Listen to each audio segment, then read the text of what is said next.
Stir-fried noodles jam-packed with so many good things. Roasted pork, prawns, big chunky chunks of egg. This is my version of Singapore noodles. All right, let's get one thing straight before we start cooking, and that is you probably won't find these Singapore noodles in Singapore. In fact, in all the times I've been to Singapore, I've never once had them in Singapore, but you do find them in Australia and in America, mainly in Chinese restaurants. Now, that doesn't mean to say that they're not amazing noodles, they're just maybe incorrectly named. Anyway, whatever you want to call them, these noodles are epic and they're a great noodle dish to make for a crowd. I'm going to give you all my tips on how we can do that and still get the very best noodle stir fry.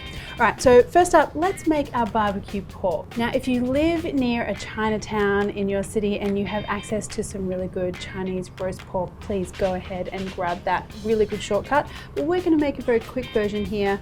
I've got some pork belly. And the first thing I want to do is take the skin off. The skin just will not get crispy in the amount of time that we've got. Now, I prefer pork belly or pork shoulder for making barbecue pork. A lot of recipes call for pork fillet or pork tenderloin. To be honest, it dries out in the oven and I just don't find it as juicy as your pork or shoulder cuts. So I'm going to cut this into 2 pieces, and then I've got some Chinese char siu barbecue sauce here that you can find in the Asian section of a lot of supermarkets these days. And that goes in along with a little bit of soy sauce. Now, I do have the full-on homemade version of this recipe for char siu pork on my YouTube channel, so if you want to make the full-on version, which is even tastier, head there and you can watch it. This one will do in a pinch. Okay, get those pieces out to a tray lined with some baking paper. Now pop that pork into a hot oven about 20 minutes or until it's cooked through and you can see some little charriness happening on the edges.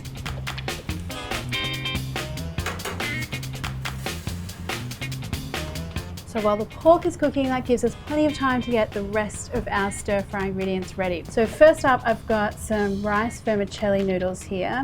Now, the noodle cooking part is super important for this, I've got to say. And a lot of you guys write in to tell me that your noodle dishes are a disaster because the noodles end up really soggy in the wok. Ugh, no one wants that. So let's go through it. You've got your dried vermicelli noodles here. Pour over some hot water. It's not boiling, it's steaming.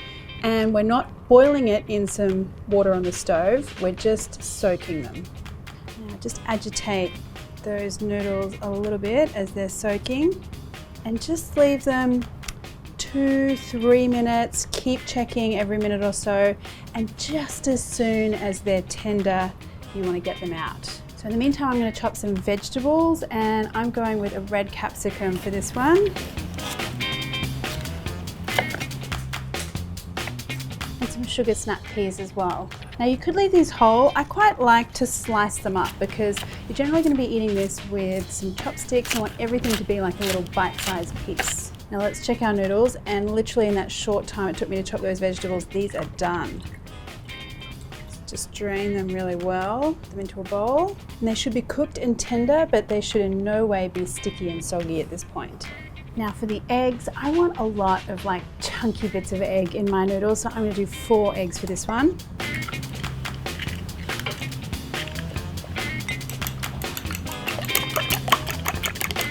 Now we're going to make the egg omelette first, and to do that I want a hot pan, some oil.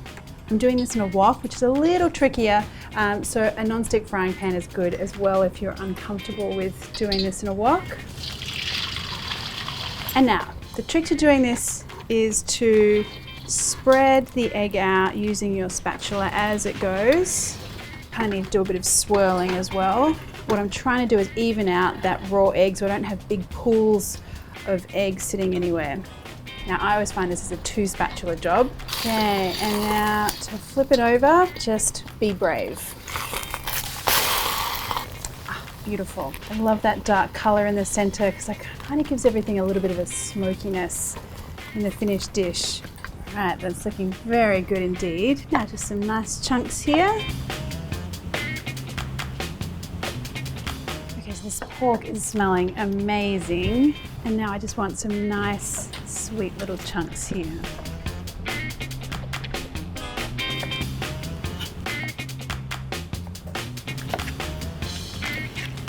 Okay, so now it's time to get everything in the wok.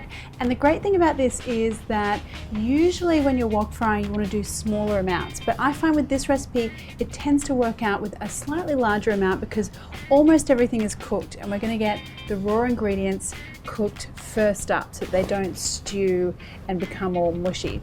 You'll see what I mean. Now when the wok's hot, I'm going to add some oil and some garlic and onion. And now some prawns. I do love that typical Asian pork and prawn combo. Now spread the prawns out in the pan because we want to get those, as I said, cooking and frying, not stewing. Technique's always very important when you're stir frying. Okay, now toss those prawns a little. Now when those prawns have just turned opaque, meaning they're cooked through, I'm going to add in my vegetables. I just want to stir fry these for a minute or so until those vegetables are still nice and crispy, but just taking that raw edge off them. Some Chinese Shaoxing wine.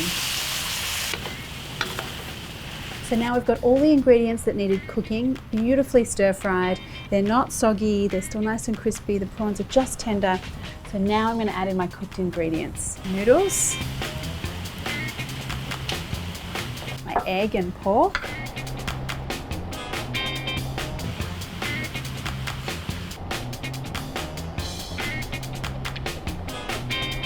and now for the seasoning, some soy sauce. And here's what gives the Singapore noodles its distinctive character, and that is just a little dash of curry powder. And then to balance out everything, a little sprinkling of sugar. And now we toss. So this isn't a saucy noodle dish. This should really just have enough liquid to coat each strand of noodle, but not be soaking in sauce. Look at all those colors.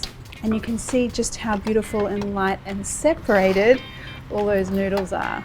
Okay, time to serve up. I love having a big mound of these in the center of the table to share with friends. Oh, these noodles always bring me so much joy.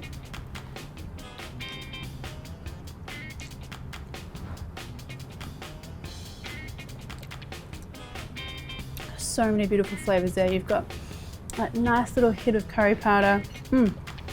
And then that chunky egg and the sweet pork. So yum. This one is such a crowd pleaser.